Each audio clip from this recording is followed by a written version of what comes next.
ایک بچہ آ گیا، یتیم بچہ،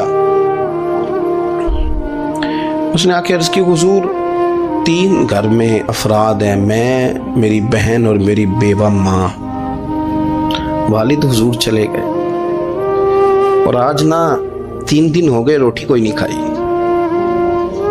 میں اس منظر کو بھی جانتا ہوں کہ جب یتیم گھر میں اکٹھے بیٹھے ہوتے ہیں اور پتہ ہوتا ہے ان کو کہ ہماری اماں کے پاس آج پیسے کوئی نہیں اور گھر میں روٹی بھی کوئی نہیں، تو پھر ان کو بھوک ہی نہیں لگتی۔ ہاں نہیں لگتی۔ اماں پوچھتی ہے پتر روٹی کھانی ہے؟ نہیں میں تو سویرے جو کھایا تھا وہ ہضم ہی نہیں ہوا، اماں جی شاہی کوئی نہیں۔ یہ پردے اس طرح کر کے بچائے جاتے ہیں، ایک دوسرے کو تسلیاں دینا، ایک دوسرے سے پیار کا بڑھ جانا، ایک دوسرے کے لیے جذبات اور طرح کے بن جانا، حکمت الہی کے تقاضے ہوتے۔ یا رسول اللہ صلی اللہ تعالی علیہ وسلم، بیوہ ماں ہے، یتیم بہن ہے، 3 دن سے کھایا کچھ نہیں، قربان جائیں۔ وہ گھر جہاں سے کائنات کھاتی ہے ساری، حضور نے فرمایا بلال جا کے ساری ازواج مطہرات سے پوچھ گھر میں کیا ہے۔ حضرت بلال کہتے ہیں میں سارے گھاری پوچھ آیا، ٹٹول آیا، ٹوٹل 21 کھجوریں نکلی۔ یہ 2 جہاں کے شاہ ہیں اور پاس کچھ رکھتے نہیں، 2 جہاں کی نعمتیں ہیں، ان کے خالی ہاتھ میں حضور کے سارے گھر کو میں ڈھونڈ 21 کھجوریں نکلی تو لا کے میں نے پیش کر دی، تو حضور نے ڈائریکٹ اس کو نہیں دی، نبی پاک نے اپنے ہاتھ پہ رکھ لی۔ اور کہتے ہیں پھر حضور نے نا اپنا منہ مبارک قریب کیا کھجوروں کی۔ صحابہ خود فرماتے ہیں کہ یہ جو حضور نے منہ مبارک قریب کیا نا تو نبی پاک برکت کی دعا کر رہے تھے، 21 کھجوروں پہ برکت کی دعا ہوئی۔ حضور نے اس بچے کو بلایا، تھپکی دی، فرمایا لے جا 7 تیری بہن کی۔ انہیں معمولی نہ سمجھنا ہو تو حضرت بلال کہتے ہیں حضور 3 بھی دے دینا کبھی تو 30 سال ختم ہی نہیں ہوتی، 30 سال گزر جاتے ہیں، نکالتے رہو کھاتے رہو، ختم ہی نہیں ہوتی۔ حضور نے فرمایا 7 تیری بہن کی، 7 تیری والدہ کی، اور 7 حضور نے اور بھی تلقین فرمایا ایک سویرے کھایا کرنا، ایک شام کو کھایا کرنا، لے جا۔ حضرت سیدنا بلال حبشی کہتے ہیں رضی اللہ تعالیٰ عنہ کہ بچہ لے کے جب باہر نکلا تو حضرت سیدنا معاذ ابن جبل دوڑ کے گئے اور جا کے بچے کے سر پہ شفقت سے ہاتھ پھیرا، کا فکر نہ کرنا، رب کریم تجھے بہترین سرپرست عطا کرے گا، پتر پریشان نہ ہونا، اللہ تیری مدد کرے گا، صرف حوصلہ دیا، سر پہ دست شفقت پھیرا، بچہ چلا گیا تو حضور نے فرمایا معاذ ادھر آؤ نا ذرا۔ یا رسول اللہ حکم ہو۔ فرمایا کس چیز نے تمہیں اٹھایا بچے کے سر پہ ہاتھ رکھنے کے لیے؟ کس نے تمہیں کہا؟ کس چیز نے تمہیں اٹھایا جو تم بچے تک پہنچ گئے؟ عرض کی یا رسول اللہ وہ جو میرے دل میں اللہ نے یتیم کے لیے رحمت رکھی ہے نا، اس نے مجھے اٹھایا تھا، اور میں نے جا کے اس کے سر پہ دست شفقت پھیرا تو حضور فرمانے لگے سن پھیر، جو کسی یتیم کے سر پہ خالی ہاتھ بھی پھیر دے، جتنے بال اس کے ہاتھ کے نیچے آئیں گے نا، رب اتنی خطائیں معاف کرے گا، اتنی نیکیاں دے گا، اتنے درجے اس کو بلند کر دے گا۔ خالی دست شفقت ہی پھیر دے، دینا دلانا تو بعد کی بات ہے، اس کا خیال رکھنا تو۔ یہ جو ہمارے مدارس ہیں نا، ان میں اکثر بچے غریب ہوتے ہیں، لیکن کچھ بچے تگڑے گھروں کے بھی ہوتے ہیں، مالدار گھروں کے بھی ہوتے ہیں۔ اس میں اگر کوئی ایسا بچہ آ بھی جاتا ہے نا جو یتیم ہے، کمزور ہے، تو وہ اپنے آپ کو محسوس نہیں کرتا کمزور، کیونکہ وہ یہ نہیں سمجھتا کہ میں یتیم خانے میں آیا ہوں۔ اس کے ذہن میں مائنڈ سیٹ یہ ہوتا ہے کہ میں مدرسے میں آیا ہوں اور میں پڑھنے کے لیے آیا ہوں، اور چونکہ وہ کچھ وزادار بچے، مالدار بچوں کے ساتھ وقت گزارتا ہے، اسی دسترخوان پہ بیٹھ کے کھاتا ہے، اسی کلاس میں سب کے ساتھ بیٹھ کے پڑھتا ہے، تو اس کی عزت نفس مجروح ہونے کی بجائے طاقت پکڑتی ہے۔ وہ برابری کی سطح پہ جب آتا ہے تو اسے محسوس ہوتا ہے کہ مجھے عزت دی جا رہی۔ اس لیے مدارس اسلامیہ میری نظر سب سے مضبوط جگہ ہیں جہاں مساکین کی، یتیموں کی، غریبوں کی صحیح معنوں میں کفالت بھی ہوتی ہے، تعلیم بھی ہوتی ہے، عزت بھی ہوتی ہے، تربیت بھی ہوتی ہے۔ میرے رسول کریم علیہ السلام بڑے انہماک کے ساتھ، بڑے توجہ کے ساتھ۔ اچھا ایک کام اور ہوتا ہے ہمارے ہاں، وہ کیا ہے؟ اگر کوئی یتیم مال چھوڑ گیا نا اس کا باپ، تو پھر تو بارے نہیں آ رہے ہیں اس کے، پھر تو اللہ خیر کرے کہ بہت سارے مل جائیں گے کفالت کرنے والے، بہت سارے ملیں گے دھیان رکھنے والے، بڑے سارے ملیں گے توجہ دینے والے۔ قرآن مجید نے فرما دیا ہے کہ جو یتیم کا مال کھاتا ہے وہ سمجھ لے کہ میں مال نہیں کھا رہا، میں آگ کھا رہا ہوں، آگ کھا رہا ہوں، آگ۔ سورہ نساء دیکھیے